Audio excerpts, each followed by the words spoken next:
Welcome to Macabre Matriarchs, a series from grim and glorious history. Here we uncover the women the patriarchy demonized, mythologized, and immortalized. Were they truly as monstrous as legends claim, or victims of a history written by men? Our second subject is Catherine Monvoisin. Was she truly the queen of a secret poison empire, presiding over black masses and whispered murders? Or was she another woman demonized to protect the powerful? Known as Voisin, she became the most infamous figure in the affair of the poisons, 1677 to 1682, a scandal that shook Louis XIV's glittering court. By the time she was executed in 1680, her name was legend, part witch, part poisoner, part cautionary tale. But behind the smoke and superstition lies a very different story, one less about sorcery and evil, and more about how a patriarchal society feared and punished women who dared to wield knowledge, influence, and independence. Catherine de Chaise was born around 1640, probably into a modest Parisian family. She married Antoine Monvoisin, a jeweller, but when his business collapsed under debt, she had to support her family. Like many women shut out of guilds and universities, she turned to the trades left open to her: fortune-telling, astrology, midwifery, and herbalism. These were dismissed as superstition by men in power, but served as essential lifelines for women. By the 1670s, she had become one of Paris's most sought-after wise women. Her home on Rue Beauregard became both a clinic and a confessional. Women came to her for abortions, birth control potions, love charms, and advice. Services the male-dominated church and medical establishment either refused to provide or criminalized.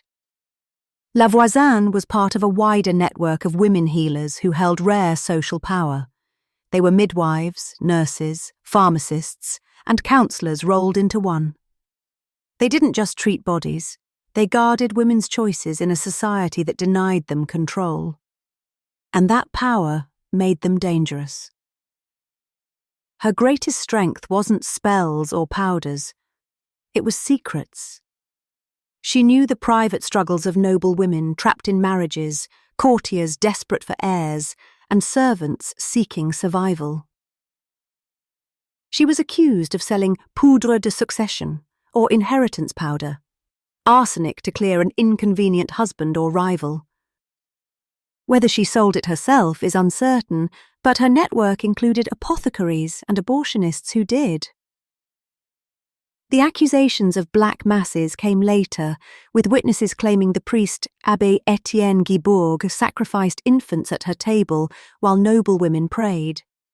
Most historians see this as hysteria and torture-induced confession, but notice the symbolism.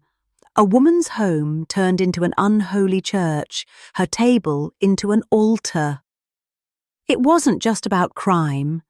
It was about demonizing female spaces and authority. The panic began after the Marquise de Brinvilliers was executed in 1676 for poisoning her family.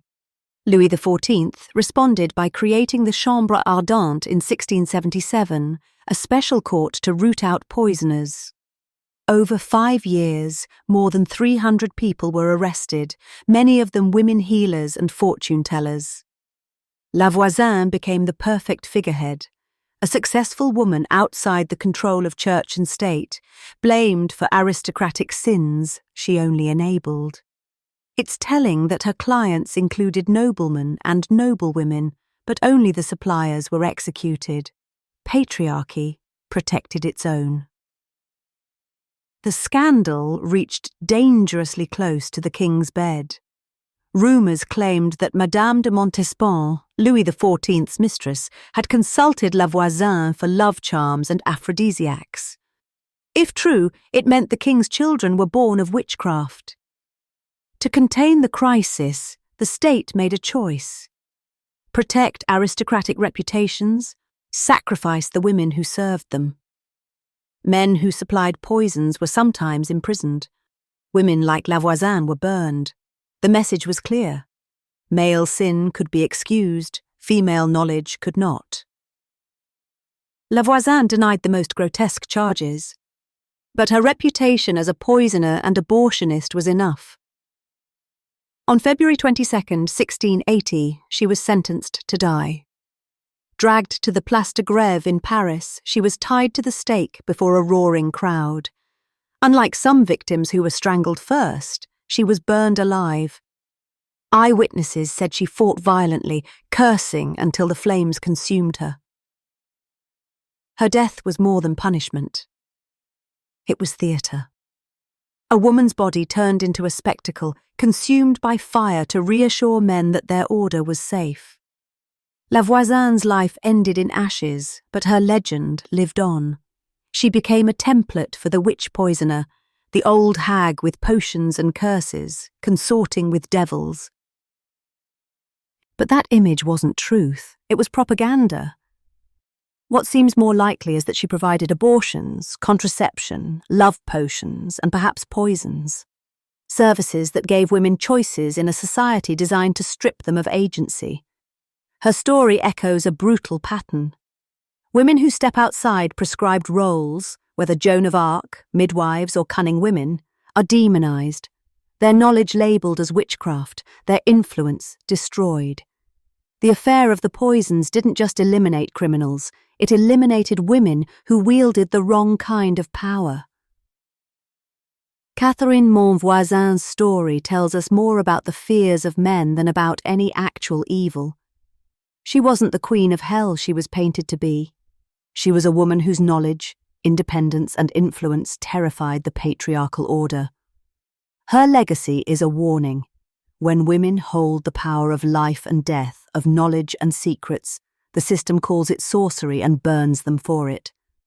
So the next time you hear about a wicked woman, ask yourself, who wrote that story? Who did it protect? And what kind of power did she truly hold? This has been Macabre Matriarchs, part of Grim and Glorious History. Join me next time as we uncover another woman whose story is tangled in myth, fear, and the power of patriarchy. Until then, remember, the line between a healer and a witch was thinner than you think.